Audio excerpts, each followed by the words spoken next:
touch can be an incredible tool to use for your children. And so I've got my lovely daughter Violetta here today. You want to say hello? Hello. And she is going to be my touch recipient, so I show you a few different ways to use touch with children. All of the holds that we did on Shami before can be used for children, but something really nice with children, especially your own, is that you can get really nice and close and add a layer to the touch experience. So before you start to apply touch to a child, you want to make sure more than ever that your system is feeling really, really calm and relaxed, because children's nervous systems are more impressionable and they respond more quickly to the parent or caregiver's nervous system. So I'm making sure I'm feeling really relaxed here with Violetta before I start, and I can already feel her body is also quite relaxed with me here. Are you feeling relaxed? Good. A really lovely little tool for touch with children is actually to work with this area here and just to stroke down. And you can invite your child, she already is naturally going to close her eyes. Good girl. And this little bit here on newborn babies, when you stroke here, their eyes automatically close. So I think there's some kind of memory here in the body that when you stroke here, you can immediately feel really relaxed and calm. And you can notice when I'm touching Letta, my voice is already moving into really soothing tones, which can be helpful for children, just like a mother talking to its baby. So you're not a baby, you're a big girl. Yeah. And some children like this downwards touch, but other children prefer an upwards touch. So I'm going to ask Violetta, do you prefer me stroking up or do you prefer me stroking down? Down. Okay, so you can just relax later and Mummy's going to stroke you here. How does it feel? It feels like a little water is like flowing down on my nose. Oh, is that a good thing? Yeah. Okay. So the next hold I'm going to demonstrate on Violetta is a heart hold. And this hold can be done on the table like the other holds I showed you with Shami, where we put one hand under and one hand on top, but it also can be done in a really nice cuddle position, which is really nice and close with your child. So you can decide. The main point is to have one hand at the back of the heart and one hand on the front of the heart. Now you've got to figure out what's right for you in this position. I know, having done this a few times, that actually I want my daughter to relax back into my hand. So I'm going to put one hand there and just let her lean into my body. And once I can feel she's relaxed, I'm gently going to place a hand here and just let her body relax into me. And you can let your eyes close, let her. And this is a really, really nourishing hold.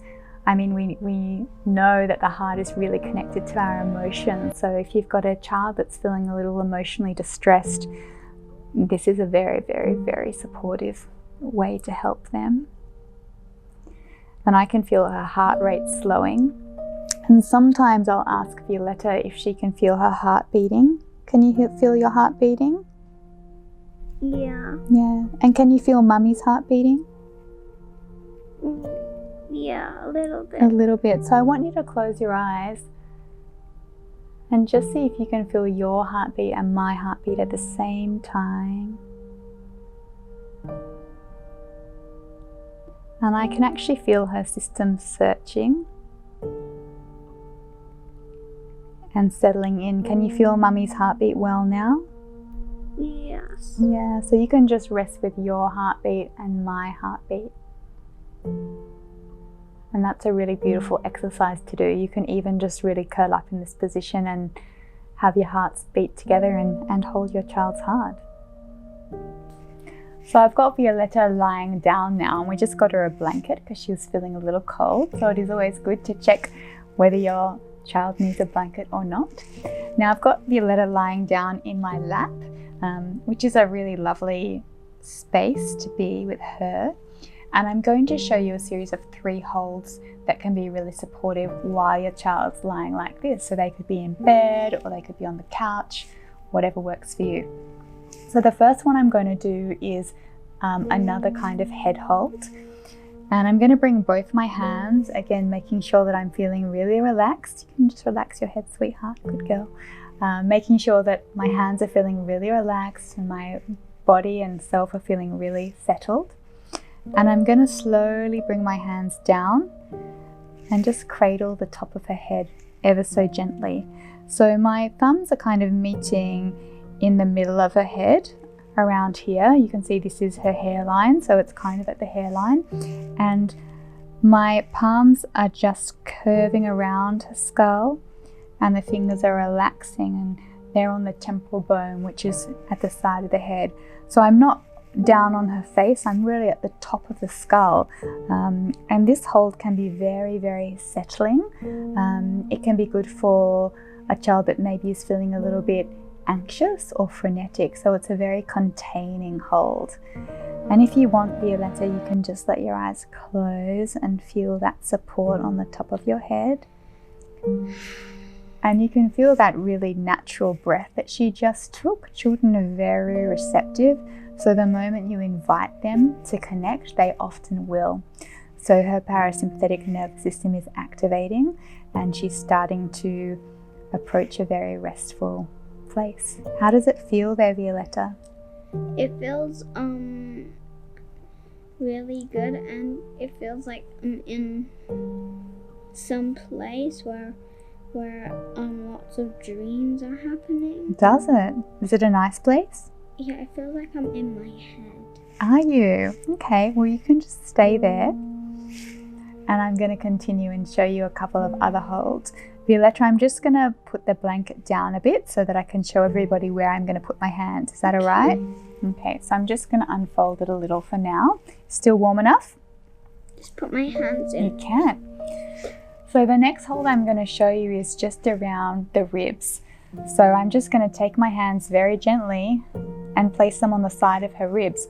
So I can feel her ribs end here, and I'm really just putting them around the rib cage. Again, I'm making sure my hands relax so that there's no pressure on her body. So we do not want to place any pressure. And as my hands curl around her rib cage, they're almost inviting the intercostal muscles to relax, and I can feel her breath immediately become a little deeper. So this again is a really nice hold that you can just sit with. And you can see her yawning, which is again a sign of parasympathetic activation. The last one I want to show you is an extension of the stomach hold that we did earlier with Shami. So with a child, you absolutely can put a hand under and a hand on top. And it's great for when they've got a stomach ache or feeling very stressed, or when they're constipated. In addition to placing a hand on top and under that sandwich, something you can do is just very gentle circles. And we want to make sure that the circles are going clockwise, which is in line with the intestines and the digestive tract. So we're going with the direction of digestion, not against it. And you can see again, she's really, really enjoying this, which is always a really nice thing. So yeah, this one's really good for children. They